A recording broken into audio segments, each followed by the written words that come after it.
L'air était lourd, mais pas à cause du temps. C'était le genre de chaleur qui prenait naissance au plus profond de la poitrine, se recroquevillait dans le ventre, faisant oublier les mains. Ses mains étaient partout, agrippant ma taille, glissant sous mon chemisier, ses doigts effleurant la dentelle de mon soutien-gorge. Mon souffle s'accéléra. Je m'adossai au mur de la chambre d'amis, étouffant un son tandis que ses lèvres traçaient le feu de mon cou. Avant que l'histoire ne commence, prenez une seconde pour aimer et vous abonner, car cela m'a fait plus de bien que vous ne le pensez. Travis, l'ami le plus proche de mon mari. Sa bouche était chaude, pressante. Son eau de Cologne, boisée, audacieuse, familière, emplissait mes sens. Ma robe était remontée sur mes hanches. Mes sous-vêtements étaient écartés. Ses doigts se glissèrent entre mes jambes. Et pendant une seconde, je ne pus penser qu'à quel point j'en avais désespérément besoin. « Tu trembles » murmura-t-il près de mon oreille. « Je sais » ai-je soufflé. Et juste au moment où le monde était sur le point de basculer, j'ai murmuré. « Attendez, avant de continuer, il faut que vous fassiez une chose. Aimez cette vidéo, abonnez-vous, activez la cloche, car c'est le secret le plus fou que j'ai jamais révélé. Laissez-moi vous ramener en arrière. » J'ai épousé Ethan à 27 ans. Nous nous sommes rencontrés lors d'une retraite d'entreprise à Houston. Il était vif, précis, gentil. Mes amis le considéraient comme le choix sûr. J'en avais assez du chaos à l'époque, alors j'ai choisi la stabilité. Les premiers jours se sont bien passés. Le sexe était bon. Il me faisait sentir remarquée. Nous avons emménagé ensemble, nous nous sommes fiancés et nous sommes mariés lors d'une cérémonie chaleureuse juste à côté d'Austin. Des rêves de clôture blanche. Un Golden Retriever nommé Max. Toute la vie de banlieue. Mais les choses ont changé, petit à petit. Les promotions d'Eton signifiaient de longues heures et des nuits blanches, compris.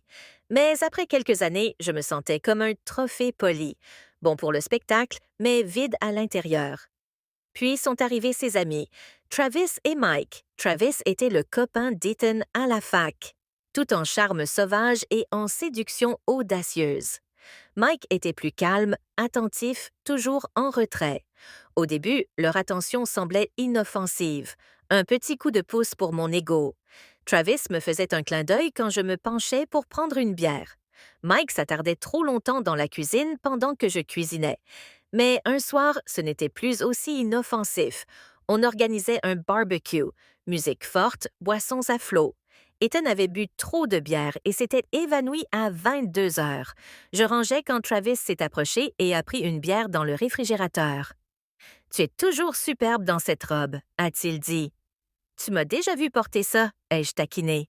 « Oui », a-t-il souri, « mais ce soir tu la portes pour moi. » J'aurais dû en rire, je ne l'ai pas fait. Au lieu de ça, j'ai dit doucement. « Ne te fais pas d'illusions. » Il s'est rapproché, le souffle chaud. « Tu es trop belle pour être coincée avec un homme qui quitte la pièce à 22 heures tous les soirs. » Quand a été quelque chose en moi s'est figé parce que pour la première fois depuis des mois, quelqu'un m'a vue. Pas comme une épouse, comme une femme. Et je ne me suis pas éloignée, j'ai murmuré. Peut-être que j'ai besoin que quelqu'un me rappelle ce que je ressens. Penser à lui, à son assurance, à son audace me tenait éveillée. Je m'allongeais à côté d'Ethan, faisant semblant de dormir, imaginant les mains de Travis sur moi. 2 semaines plus tard, c'est arrivé. Ethan a invité Travis à venir regarder un match. Je me suis excusée, lui ai dit que je dormirais tôt, mais je suis restée éveillée. Ethan s'est évanoui. Je suis descendue en peignoir. Travis était toujours sur le canapé. Il a levé les yeux en souriant. « Tu n'arrivais pas à dormir ?» a-t-il demandé. « Tout va bien ici ?» demanda-t-il nonchalamment en feuilletant le dossier.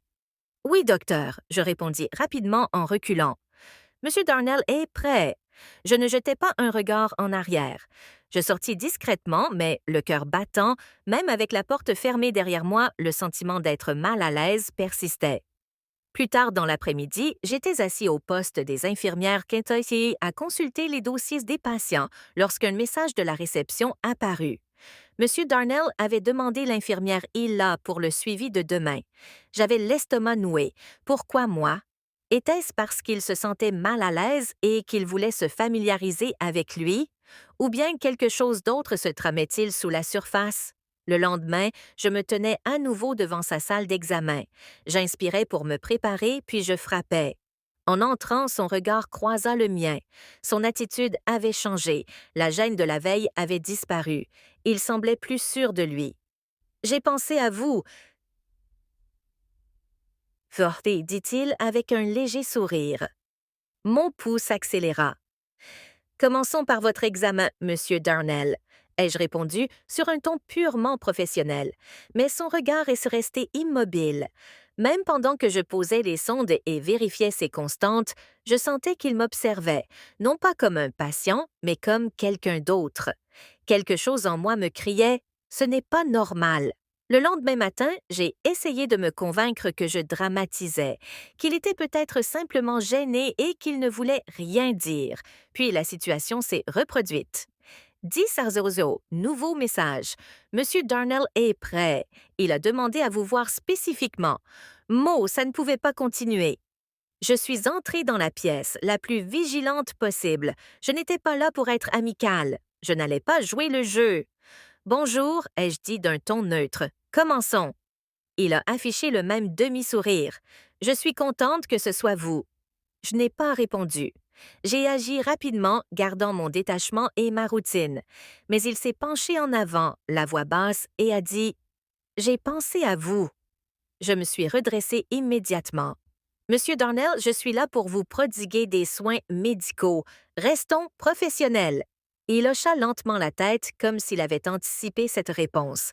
Son étrange sourire ne le quitta jamais. Ses yeux restèrent rivés aux miens. Puis la porte s'ouvrit. Le soulagement me submergea. Quelqu'un d'autre. Peut-être un témoin, mais ce n'était pas le médecin.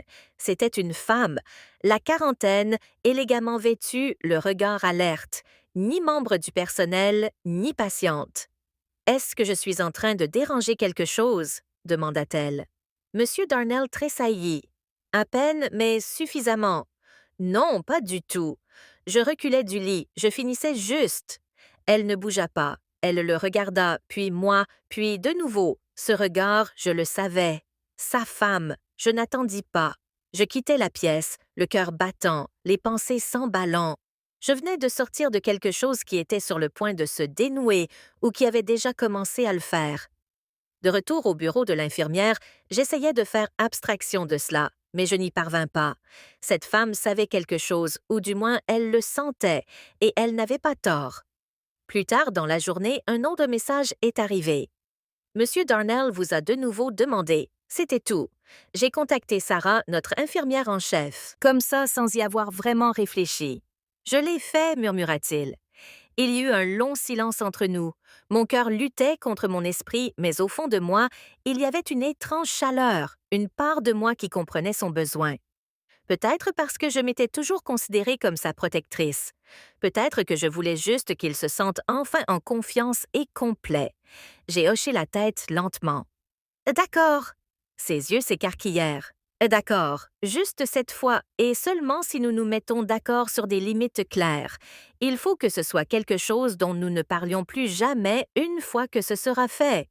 Tu comprends? » Il hocha la tête, visiblement secoué par mon accord. « Oui, absolument. » Cette nuit-là, tout était calme.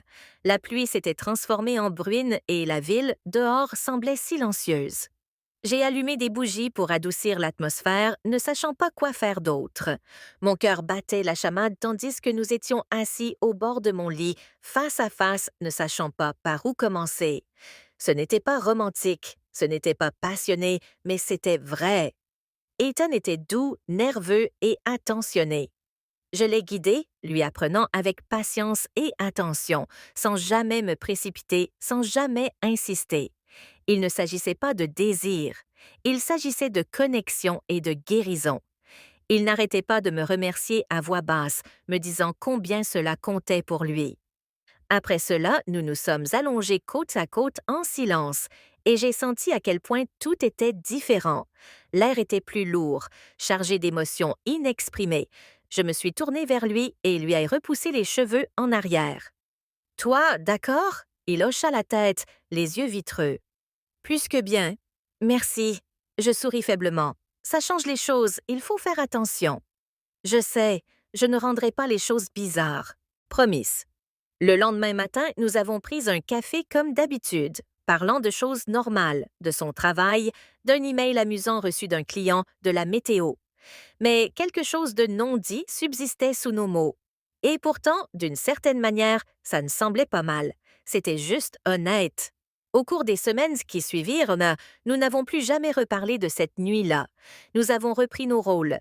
Moi, la sœur aînée, veillant sur lui, et lui, le frère cadet, cherchant à comprendre sa vie d'adulte. Quelques mois plus tard, il a commencé à fréquenter une femme adorable, Sarah. Il m'a dit qu'il se sentait enfin bien dans sa peau, qu'il savait être confiant et ouvert. Quand j'ai rencontré Sarah, elle m'a serré chaleureusement dans ses bras et m'a dit « Ethan me dit à quel point tu es formidable. Il dit que tu l'as aidé comme personne d'autre ne pouvait le faire. » J'ai simplement souri. C'est un homme bien. Au fond de moi, je ressentais une paix intérieure.